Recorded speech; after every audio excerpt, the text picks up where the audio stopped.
한 스프. 폭염 속에 일하다 쓰러진 30살 청년. 다음 동호가 나오지 않으려면. 스브스 프리미엄에 실린 SBS 제희원 기자의 더 스피커 취재 파일입니다. 여러분 요즘 무탈하신가요? 하늘이 야속할 정도로 뜨거운 날씨가 계속되고 있네요. 이렇게 더운 날, 대형마트는 제게 최고의 피서지였어요. 약간의 물건을 사면 두 팔이 서늘할 정도로 시원한 에어컨 바람을 몇 시간이고 쐴 수 있는 공간이니까요. 이른 더위가 찾아왔던 초여름. 코스트코 하남점에서 쓰러진 뒤 숨진 동호 씨에게 그래서 더 눈길이 갔는지도 모르겠어요.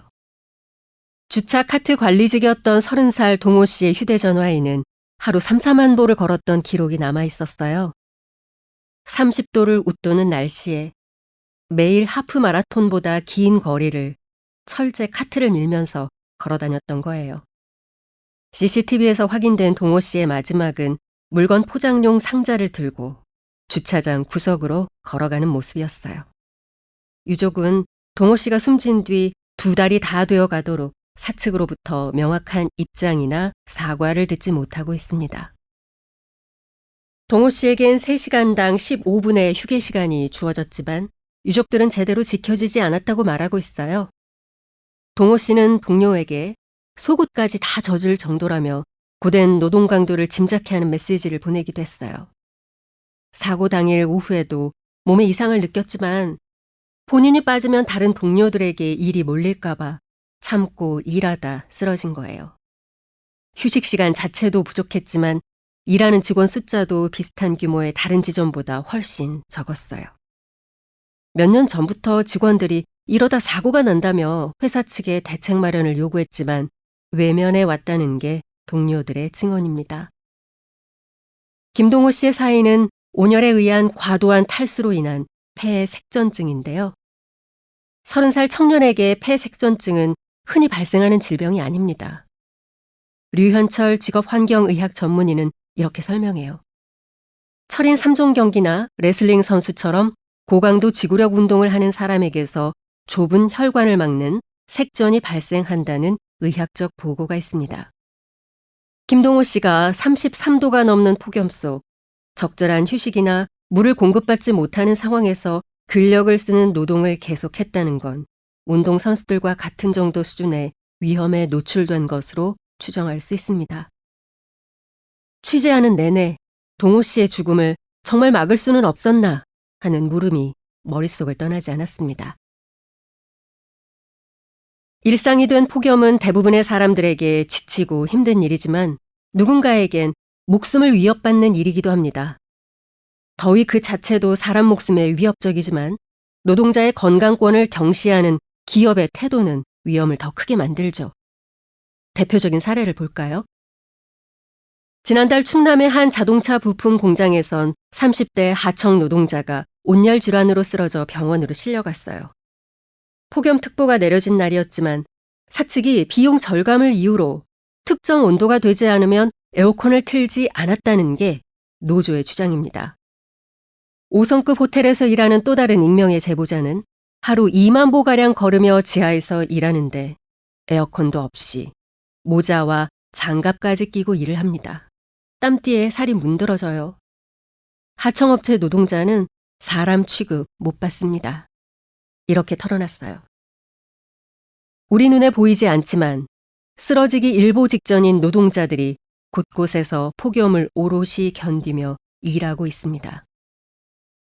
폭염은 소리 없이 숱한 목숨을 앗아갑니다.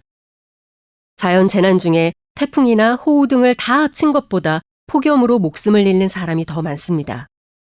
폭염 일수가 점점 길어지는 추세인 만큼 위험에 노출되는 노동자를 보호해야 한다는 목소리가 힘을 얻고 있어요.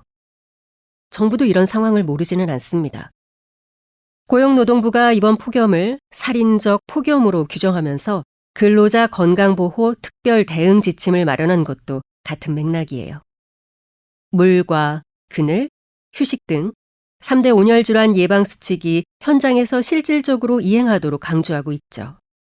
하지만 이마저도 의무가 아닌 권고에 그칩니다. 폭염이 노동자의 생명과 안전을 위협할 경우 지방자치단체장이 작업 중지 명령을 할 수 있도록 하는 산업안전보건법 개정안은 국회 문턱을 넘지도 못하고 있습니다. 제도나 지침 그 자체보다 실질적 내용이 중요하다는 지적도 있습니다. 산업안전보건규칙상 온열질환 위험이 있는 작업장에서의 적절한 휴식 제공이 명문화돼 있지만 어느 정도의 휴식이 적절한 휴식인지에 대한 기준은 따로 없습니다.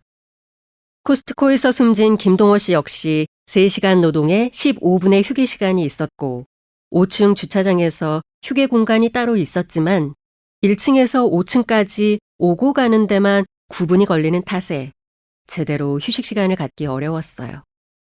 아무리 좋은 제도가 있어도 노동자가 실질적으로 누릴 수 없는 환경이라면 무용지물인 겁니다. 온열 질환에 노출된 위험은 실내와 실외를 가리지 않지만 현행법이 규정하는 고열 작업은 용광로 등 열원이 있는 특정 장소에 한정돼 있는 것도 문제예요.